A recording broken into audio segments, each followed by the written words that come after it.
سنت جو مسکرانا ہے، اور پھر لوگوں کا تبسم تم چھیننا کیوں چاہتے ہو؟ میرے امام فرماتے ہیں جس کی تسکی سے روتے ہوئے ہنس پڑے اس تبسم کی عادت پہ لاکھوں سلام۔ زندگی میں ہنس بول ہونا چاہیے لیکن حدود شرع میں ہونا چاہیے۔ کچھ لوگوں کی عادت ہوتی ہے جو میت میں بھی ہنسی مذاق کرتے ہیں، یہ ٹھیک نہیں ہے۔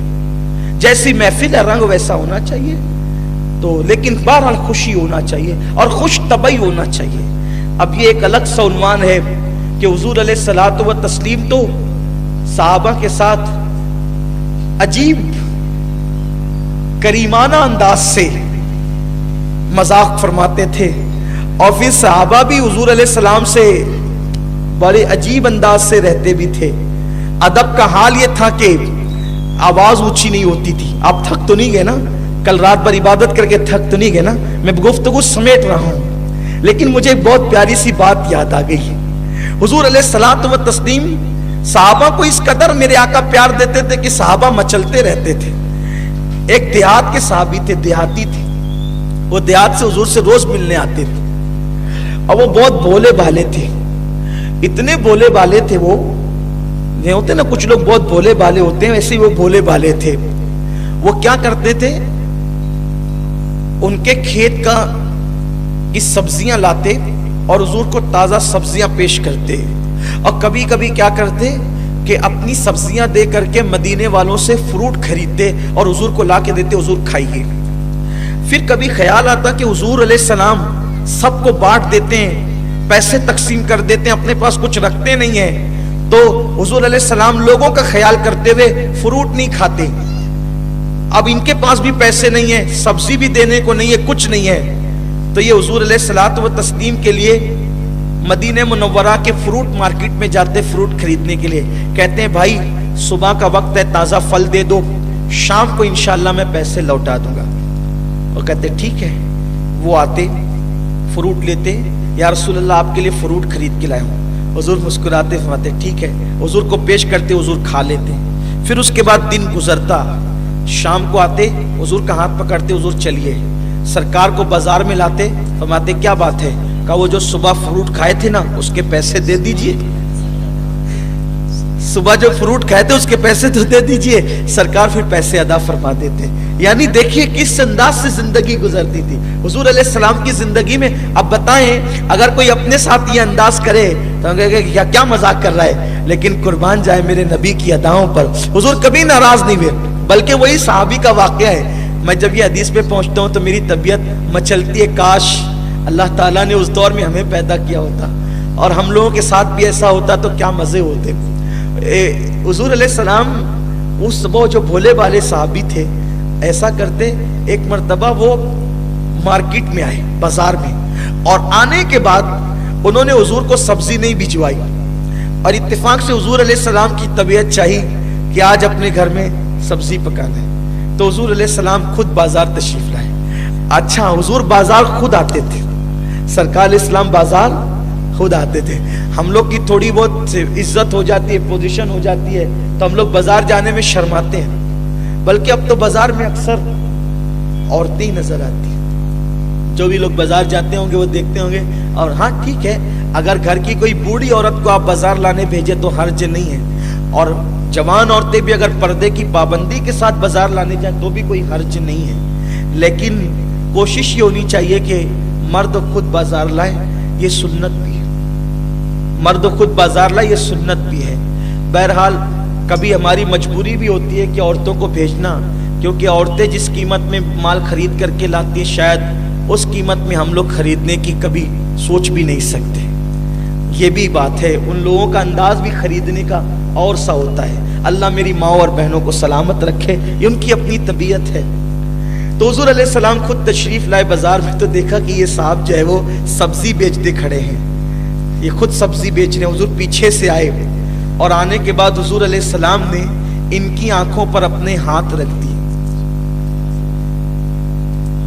بچپنے میں ہم لوگ آنکھ مچولی کا نام دے کر کے جو کھیل کھیلتے تھے دوستوں کی، اب اگر کوئی رکھے گا تو آپ اس کے بارے میں کیا پروپیگنڈا کریں گے؟ خدا جانے اگر مسجد کا امام کسی مصلی کی آنکھوں پہ اس طرح ہاتھ رکھ کے پیچھے کھڑا ہو جائے کہ وہ کے پیچھے نماز ہی نہیں ہوتی۔ بہت مستی کرا. یہی ہے نا, یہ کیفیت ہے. یعنی کتنی دقیانوسی سوچ ہے. آپ ہنس سکتے ہیں, امام نہیں ہنس سکتا. آپ اچھا کھا سکتے ہیں, امام نہیں کھا سکتا. آپ اچھی گاڑیوں پہ گھوم سکتے ہیں, امام نہیں گھوم سکتا. آپ کے بچے اچھے اسکول میں پڑھ سکتے ہیں, امام کے بچے نہیں پڑھ سکتے. آپ کے بچے شب برات پہ نئے اچھے کپڑے پہن سکتے ہیں, امام کے نہیں پہن سکتے. کیوں؟ امام انسان نہیں ہے, اس نے غلطی کی امام ہو کر. سوچ بدلو.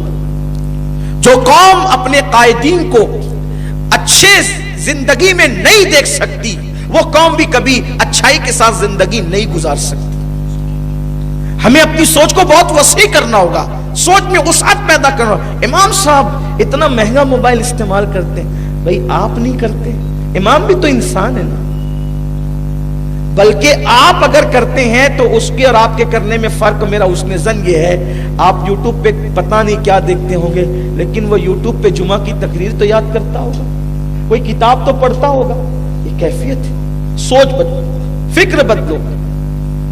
تو حضور علیہ السلام نے بازار میں, اللہ کے رسول نے بازار میں ان کی آنکھوں پہ ہاتھ رکھ دیے اور سرکار نے فرمایا, بوجھو کون ہوں, بتاؤ کون ہوں. ہائے ہائے, وہ تھے بڑے بھولے بھالے لیکن عاشق رسول تھے. صحابہ کہتے ہیں ہمیں حضور کو پہچاننے کے لیے کوئی دقت نہیں آتی تھی. اگر اندھیرے میں بھی حضور کا ہاتھ ٹو لیں, حضور کا ہاتھ چھو لیں تو ہمیں کوئی دقت نہیں آتی تھی. کیوں؟ اس لیے کہ حضور کے ہاتھوں جیسے کسی کے ہاتھ نہیں تھے. اللہ کے نبی کے ہاتھ انتہائی نرم, ریشم سے, کاٹن سے زیادہ نرم اور ٹھنڈے ٹھنڈے ہوتے تھے, اور ان ہاتھوں کو چھونے کے بعد اپنے ہاتھوں میں بھی مشک جیسی خوشبو آنے لگتی تھی. انس ابن مالک تو یہاں تک کہتے ہیں اگر کوئی بندہ صبح کو میرے آقا علیہ السلام سے مصافحہ کر لیتا تو شام تک کے اس کے ہاتھ مہکتے ہی رہا کرتے تھے. اور ایک روایت تو مجھے یہاں یاد آتی ہے, حضرت انس ابن مالک کے پاس کچھ لوگ اپنے بچوں کا علاج کرانے آتے تھے. نظر لگ گئی تو حضرت انس ہاتھ پھیر دیتے تھے تو نظر اتر جاتی تھی. سردی ہو گئی, بخار آ گیا, ہاتھ پھیر دیتے تھے تو وہ سب ختم ہو جاتا تھا. لوگ حیران رہتے تھے ہاتھ پھیرنے میں کیا کمال ہے. تو حضرت انس کیا کرتے تھے پتہ ہے, جب ہاتھ پھیرتے تھے تو امامہ پیچھے کسکا کیسے کرتے تھے, پھر ہاتھ پھیرتے تھے. توجہ آپ, کچھ پڑھتے نہیں تھے, کچھ پڑھتے نہیں تھے. حضرت انس کیا کرتے تھے, امامہ پیچھے کسکایا, یوں بالوں کو ہاتھ لگایا اور اس کے بعد یوں پھیر دیا, وہ اچھے ہو جاتے. بکریاں بھی اچھی ہو جاتی, اونٹ بھی اچھی ہو جاتی. ایک دن کچھ ہوشیار لوگ ہوتے ہیں نا کہ کمال کیا ہے, کسی نے پوچھا انس یہ کوئی ہاتھ پھیرنے سے پہلے سر پہ ہاتھ کیوں لگاتے ہو؟ بولے اسی سے تو شفا ہوتی ہے,